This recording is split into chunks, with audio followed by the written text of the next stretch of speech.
What I will be covering is a startling headline that I read.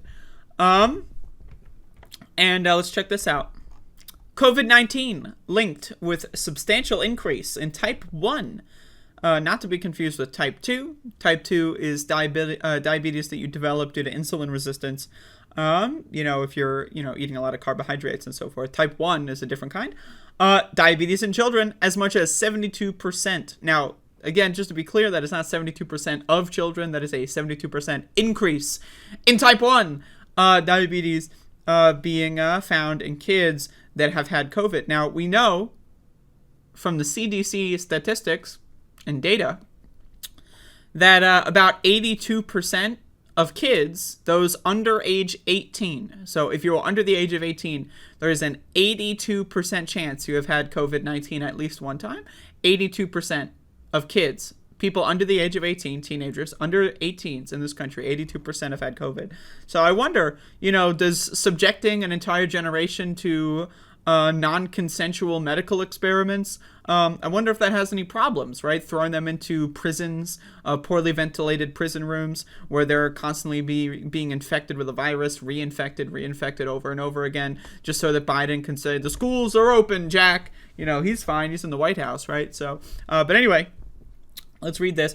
According to a new research study that analyzed electric health records of more than 1 million patients ages 18 and younger, children who were infected with COVID-19 show a substantially higher risk of developing type 1 diabetes. Researchers at the Case Western Reserve University School of Medicine reported that children and adolescents who contracted COVID-19 were more prone to developing type 1 diabetes in the 6 months following their COVID diagnosis. Now, again, 82% of under 18s have had COVID at least one time, at least once, right? There's a good chunk of them that have had COVID 3, 4, 5 times. The study was published on September 23 in the journal JAMA Network Open. The findings showed a 72% increase in new diagnoses of type 1 diabetes in COVID-19 patients 18 years old and younger. Although the research emphasized that it is unclear whether COVID-19 triggers new onset of type 1 diabetes. So it could be that people are latently like they're going to have type 1 diabetes and it hasn't shown itself yet, and that, if you're infected with COVID, is going to accelerate that time frame. That is a possibility. It's unlikely, from what I understand about type 1 diabetes, that COVID is just creating new type 1 cases out of nowhere.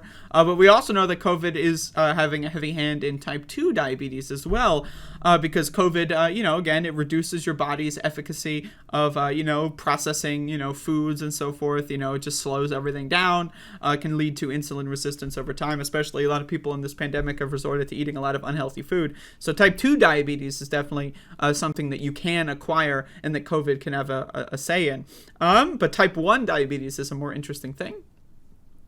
Type 1 diabetes was previously known as insulin-dependent or juvenile diabetes, although it usually develops in children, teens, and young adults. It can happen at any age. Type 1 diabetes is much less common than type 2. In fact, only about 5 to 10% of people with diabetes have type 1.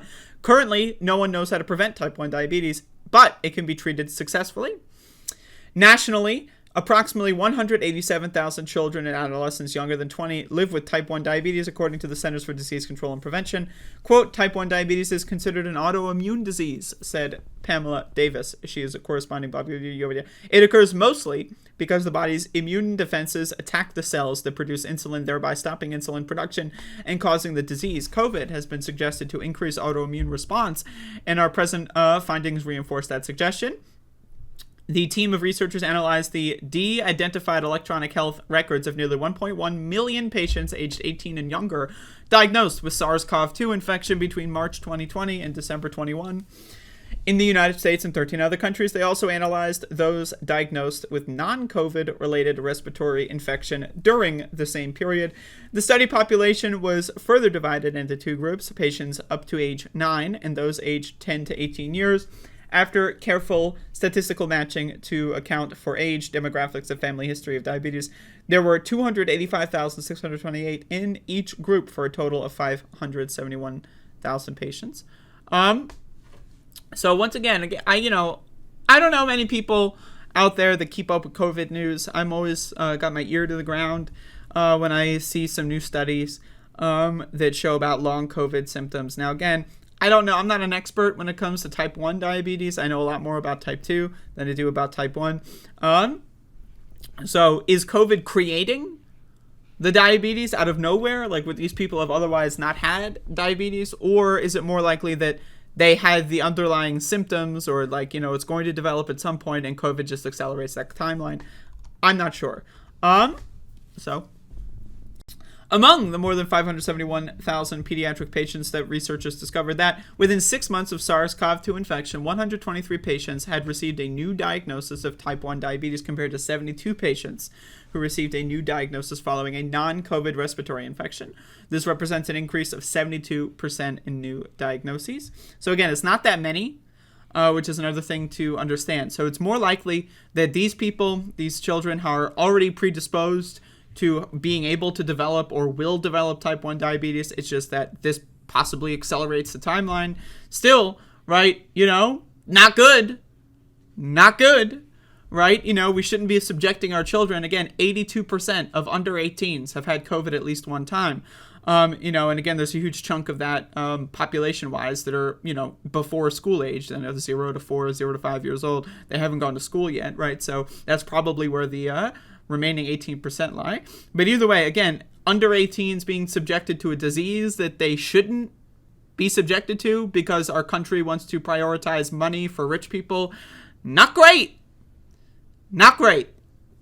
At 1, 3, and 6 months following the infection, the risk of diagnosis of T1D was substantially greater for those infected with SARS-CoV-2 compared to those with non-COVID respiratory infections. Similar results were reported with patients in the infant to 9 years old and 10 to 18-year-old age group. So you can read the rest of this if you'd like. So, just another thing to worry about if type 1 diabetes runs in your family and, you're not sure if your kid would develop type 1 diabetes, probably better to not send them to a prison where they're going to be infected multiple times with the deadly virus. Just my suggestion. But anyway, again, more and more findings coming out of COVID that say it basically, again, we've known this, but it basically destroys every aspect of your body, right? So any disease that could be developed or would be developed in any part of your body, COVID-19 is going to fuck with you. And so, again, we've seen in this country type 2 diabetes is skyrocketing probably because of, changing dietary choices in this country due to the pandemic, combined with the fact that, if you get COVID, it slows your body down, slows your metabolism down, produces inflammation. Inflammation can lead to insulin resistance. So, type 2 diabetes skyrocketing, but also type 1 also skyrocketing. Not good. Not good. So, but again, who knows if these people would have all developed it anyway, and it's just like a sooner onset. But again, either way, a sooner onset, that's not good. That's not good. I'm going to live to age 17 before I have to get shots every day if I can. I'm going to live to, instead of 15. It's, quality of life. But anyway, there you go. I got a shark dog hanging out next to me.